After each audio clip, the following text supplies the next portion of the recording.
नमस्ते दोस्तों। आज हम शुरू करने वाले हैं। मेरे पास यहाँ पर वाओ स्किन साइंस के 2 फेस क्रीम है। एक यहाँ पर रेटिनॉल फेस क्रीम, दूसरा यहाँ पर विटामिन सी फेस क्रीम है।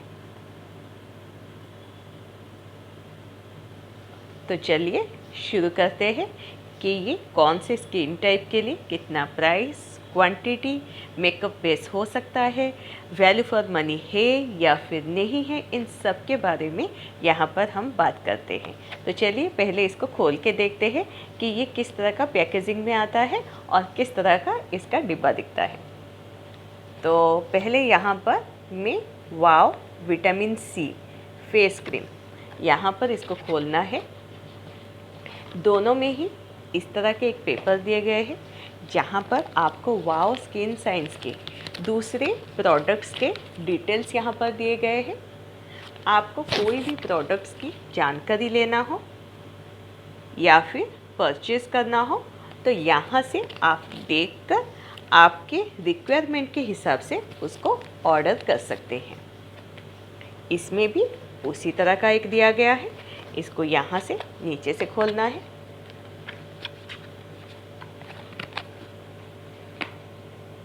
यहाँ पर भी एक है। अब दोनों डिब्बों को निकाल कर देख लेते हैं। यहाँ पर इस तरह का एक डिब्बा है और सेम टू सेम यहाँ पर भी उसी तरह का है। बस पैकेजिंग के ऊपर यहाँ पर ये रेटिनॉल वाला है और ये वाला विटामिन सी का है। दोनों की प्राइस 599 रुपीज़ की है। दोनों की क्वांटिटी 50 ml की है। दोनों का कलर वाइट कलर है। टेक्सचर क्रीमी थिक वाला है। ये दोनों में ही। अब इन दोनों को निकाल के मैं आपको दोनों फेस में लगाकर फिर इसके बात करते हैं कि ये किस तरह से एब्जॉर्ब होता है, किस स्किन टाइप के लिए है और किस स्किन टाइप के लिए आप इसको इस्तेमाल नहीं कर सकते हैं। तो दोनों का ही पैकेजिंग आधे से ही ओपन होगा। ओपनिंग यहाँ पर पंप की तरह दिया गया है। एक होल है यहाँ पर। जैसे ही आप इसको प्रेस करते हो तो यहाँ से क्रीम आना शुरू हो जाता है इस तरह से।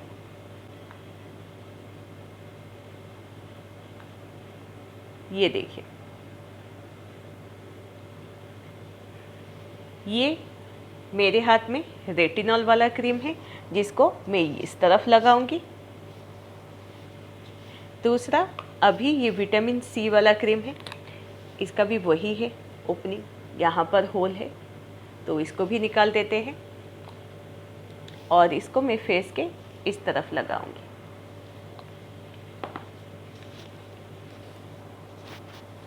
अब इन दोनों को मैं अपने स्किन पर लगा देती हूँ।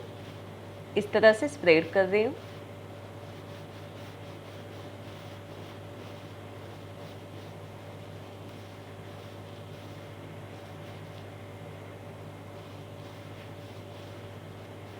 इसको 2 मिनट ऑब्जर्व होने के लिए छोड़ देते हैं। फिर देखते हैं कि ये स्किन में किस तरह से दिखता है। अब इन दोनों की अगर बात करें, इसका जो नीचे का यहाँ पर ओपनिंग है इसको भी आप खोल सकते हो और इस तरह से जार की तरह भी इसमें से निकाल सकते हो। पंप होने की वजह से ये हाइजीनिक है। इसको ओपन करके आपको कहीं अंदर भी हाथ नहीं डुबाना है और ऊपर जितनी क्वांटिटी चाहिए उतना ही आप निकाल कर इसको इस्तेमाल कर सकते हो। अब दोनों की इंग्रेडिएंट्स की अगर बात किए तो यहाँ पर रेटिनॉल में आपको विटामिन ए और हाइलुरोनिक एसिड है। इसमें भी हाइलुरोनिक एसिड है मगर इसमें विटामिन सी के साथ है। तो दोनों में हाइलुरोनिक एसिड होने की वजह से दोनों ही आपके स्किन को मॉइस्चराइज करते हैं। मगर ड्राई स्किन वाले पैट ड्राई स्किन पर ही क्रीम को अप्लाई करेंगे तो फिर ये ज़्यादा मॉइस्चराइज करेगा, वरना स्किन को थोड़ा सा ड्राई कर सकता है। अब विटामिन ए का क्या काम है और सी का क्या काम है वो भी बात कर लेते हैं। तो फिर आप अपनी रिक्वायरमेंट के हिसाब से इसको ऑर्डर कर सकते हैं। तो इसमें दिया गया है कि अब आपके स्किन को ये मॉइस्चराइज करता है, फॉर्म करता है और रिस्टोर करता है मॉइस्चराइज। और इसमें दिया गया है कि आपको हाइड्रेट करता है, ब्राइटनिंग और एंटी एजिंग का इफेक्ट देता है। मॉइस्चराइज दोनों ही करेंगे क्योंकि दोनों में हाइलोरोनिक एसिड है। अब इसमें बात करते हैं ब्राइटनिंग का इफेक्ट, क्योंकि इसमें विटामिन सी है। विटामिन सी आपके स्किन में जहाँ पर डार्क स्पॉट्स होते हैं या फिर स्कार मार्क्स रह गए हैं या फिर आपके स्किन में सन टैन हाइपर पिगमेंटेशन की परेशानी है, तो फिर ये वाला क्रीम बहुत अच्छा है, क्योंकि विटामिन सी रेगुलर आप अगर यूज़ करते हो तो आपकी स्किन से धीरे धीरे डार्क जो पिगमेंटेशन की वजह से हो या फिर पिंपल जाने की वजह से स्कार मार्क हो, एजिंग का स्पॉट हो, कुछ भी हो, तो उसको धीरे धीरे फेड करता है। और विटामिन सी आपके स्किन के ऊपरी परत के ऊपर काम करता है और ऊपरी परत से स्किन को धीरे धीरे लाइटन करता है। अगर बहुत ही डीप आपका है कोई भी स्कार मार्क, तो ये ऊपर से उसको लाइटन कर देगा। अगर आप सोचोगे कि बहुत डार्क है, अंदर तक है, क्यों नहीं हो रहा है, तो अंदर तक ये नहीं जाता है। उसके लिए सीरम का इस्तेमाल किया जाता है। विटामिन सी सीरम के साथ आप इसको इस्तेमाल कर सकते हो फेस को क्लीन करके, तो वो डीप तक जाएगा और आपके स्किन से जो डार्क स्पॉट की जो परेशानी है, हाइपर पिगमेंटेशन हो, सन बर्न हो, कुछ भी हो, उसको धीरे धीरे फेड करता है। तो इसका काम वही है। इसका जो स्मेल है लेमनी फ्रूटी, बहुत ही माइल्ड स्मेल है। बहुत ही पास से लेकर अगर आप इसको स्मेल करते हो तभी आपको वो स्मेल पता चलता है, वरना इतना ज़्यादा नहीं है। अब इसमें विटामिन ए की क्वांटिटी है। विटामिन ए आपके स्किन को 2 लेयर्स तक, अंदर 2 लेयर तक बहुत ही अच्छे से हाइड्रेट करता है। ये आपके स्किन का जो मॉइस्चराइज है उसको रिटेन करके रखता है। इसकी वजह से आपका स्किन बहुत ही ज़्यादा, यहाँ पर जितना लिखा हुआ है फॉर्मिंग और रिस्टोरिंग करता है, वही चीज़ करता है। मॉइस्चराइज को रिस्टोर करता है और फॉर्म भी करता है। साथ ही साथ विटामिन ए का एक काम है, वो आपकी स्किन में ज़्यादा हाइड्रेशन पैदा करने की वजह से आपकी स्किन में जो लाइंस आते हैं, एंटी जैसे रिंकल्स की वजह से हो या फिर स्कार लाइंस जो आते हैं, उसको भी धीरे धीरे कम करता है, क्योंकि मॉइस्चराइज होने की वजह से, क्योंकि ये स्किन को अच्छे से हाइड्रेट करके रखता है उसकी वजह से। तो अगर आपको लाइंस की परेशानी है जिसको आपको फेड करना है, तो फिर ये वाला क्रीम बहुत ही अच्छा है। साथ ही साथ इसमें रेटिनॉल है। रेटिनॉल एक बहुत ही पावरफुल इंग्रेडिएंट है। अगर आपको एंटी एजिंग, रिंकल्स या फिर एजिंग की परेशानी है, तो उसको ये बहुत ही पावरफुल वे से कम करता है। आपको लाइंस वगैरह ये सब की अगर परेशानी है तो रेटिनॉल क्रीम बहुत अच्छे से काम करता है। रेटिनॉल वाले क्रीम रात में ही इस्तेमाल करने चाहिए। जैसे ही आप फेस को अच्छी तरह से क्लीन कर लेते हो, उससे रात भर ये काम करता है और आपके स्किन को बहुत अच्छा सा इफ़ेक्ट देता है एंटी एजिंग के लिए।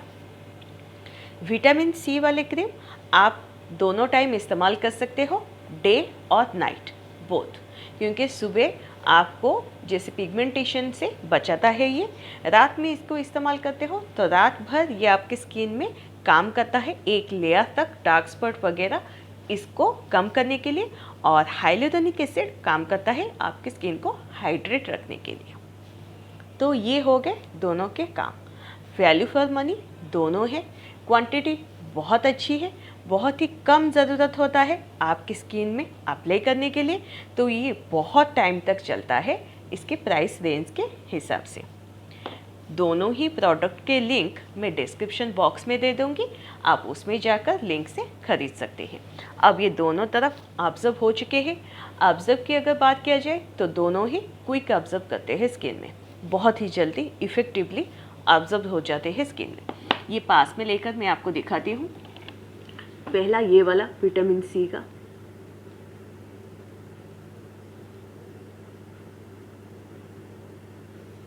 अब इस तरफ ए, क्योंकि दोनों में हाइलोरोनिक एसिड है तो उसकी वजह से दोनों ही लगाते ही आपका स्किन बहुत अच्छे से, आप देख सकते हो, हाइड्रेट हो चुका है बहुत अच्छे से। क्रीम का कोई रेसिड्यू स्किन के ऊपर नहीं रहता है। बहुत ही जल्दी ऑब्जर्व तो हो जाता है। अब कौन से स्किन टाइप के लिए ये सही है उसको भी बात कर लेते हैं। रेटिनॉल वाले जिनके बहुत ही ड्राई स्किन है, उनको रिंकल्स वगैरह की परेशानी बहुत जल्दी शुरू हो जाती है। और ऑयली स्किन वाले, अगर आपको एजिंग की साइन आ रहे हैं तो भी इसको यूज़ कर सकते हैं। इसमें ब्रेकआउट्स की परेशानी बिल्कुल नहीं हो रही है, क्योंकि मेरा ऑयली स्किन है, मैं लास्ट 15 दिन से इसको इस्तेमाल कर रही हूँ, मगर ब्रेकआउट्स की परेशानी बिल्कुल भी नहीं है, क्योंकि ये स्किन में ऑब्जर्व हो जाता है, ऊपर एकदम ड्राई लगता है मॉइस्चराइज होने के साथ साथ। मगर जिनके ड्राई स्किन है वो थोड़े से पानी से जैसे फेस मिस्ट डाल दीजिए या फिर पैक ड्राई स्किन पर ही इसको अप्लाई कीजिए, ये बहुत अच्छा रहेगा आपके लिए। अब इसकी अगर बात किया जाए, ये थोड़ा सा ड्यूई लुक देता है। दोनों तरफ अगर आप देखोगे ये थोड़ा सा ड्राई है, ये थोड़ा सा ड्यूई लुक देता है। तो इसको जब मैं रात के टाइम लगाती हूँ तो ये सही रहता है, मगर मेरा ऑयली स्किन है, डे टाइम जैसे ह्यूमिड या फिर गर्मी के टाइम में अगर आप लगाते हो तो हल्का सा ये स्किन की यहाँ पर, और कोई जगह पर नहीं, यहाँ पर और नोज़ के ऊपर हल्का सा ये मेरा जो स्वेट है वो निकाल देता है। जैसे ऑयल यहाँ पर है, थोड़ा सा वो निकल जाता है चिपचिप जैसा, तो उसको अगर मैं साफ़ कर देती हूँ तो ठीक रहता है, मगर रात के टाइम मुझे ये ज़्यादा अच्छा लगा। अगर आपका स्किन सेंसिटिव है या फिर आपको पिंपल्स की परेशानी है तो इसको 1-2 बार लगा कर देखिए, क्योंकि ये थोड़ा सा ड्यूई होने की वजह से ब्रेकआउट्स की परेशानी हो सकती है, मगर रात में अगर लगाएंगे तो नहीं होता है। दिन में अगर ह्यूमिड की गर्मी की परेशानी है तो ये थोड़ा सा स्वेट देता है। इसको आप मेकअप बेस की तरह ड्राई स्किन वाले इस्तेमाल कर सकते हैं, मगर ऑयली स्किन वाले 2 घंटे से ज़्यादा टाइम इस्तेमाल नहीं कर सकते हैं, क्योंकि इसमें से थोड़ा सा वो ऑयल और जो स्वेट जो निकलता है उसकी वजह से आपका जो मेकअप है वो मेल्ट डाउन होने का परेशानी आपको हो सकती है गर्मी के टाइम में। दिन में इसको थोड़ा सा अवॉइड कीजिए, मेकअप बेस आप रात में लगा सकते हो। ये वाला आप मेकअप बेस की तरह सुबह या फिर रात के टाइम, दोनों टाइम लगा सकते हो। ड्राई स्किन वाले, जैसे मैंने कहा कि आप फेस मिस्ट लगा लो या फिर कोई भी एक मॉइस्चराइज़र जैसे बहुत ही जो वाटरी कंटेंट वाले होते हैं उसको लगाकर फिर इसको लगाकर आप मेकअप यूज़ कर सकते हो। ये बहुत टाइम तक लास्ट करता है। इसमें बिल्कुल भी स्वेट वगैरह या फिर ऑयल सिक्रेशन नहीं होता है, तो इसको आप इस्तेमाल कर सकते हो। तो ये हो गया दोनों का रिव्यू। तो आप देख लीजिए आपका स्किन किस तरह का रिक्वायरमेंट करता है, उस हिसाब से आप ऑर्डर करके इसको इस्तेमाल कर सकते हैं। दोनों ही बहुत अच्छे हैं। दोनों की जो इनकी जो बोला गया है कि ये कौन सा काम करते हैं, दोनों ही बहुत अच्छे से करते हैं। जैसे इसको मैंने लगाया था तो ये हाइड्रेट होने की वजह से स्किन मेरा बहुत ही ज़्यादा सफल होने के साथ साथ इवन टोन लग रहा था। अब इसको इस्तेमाल करने के बाद मैं देख सकती हूँ कि स्किन बहुत ही अच्छे से ब्राइटन हो चुका है, मुझे बहुत ही अच्छा लग रहा है। तो दोनों ही बहुत अच्छे हैं, तो आप दोनों में से कोई भी खरीद के इस्तेमाल कर सकते हैं।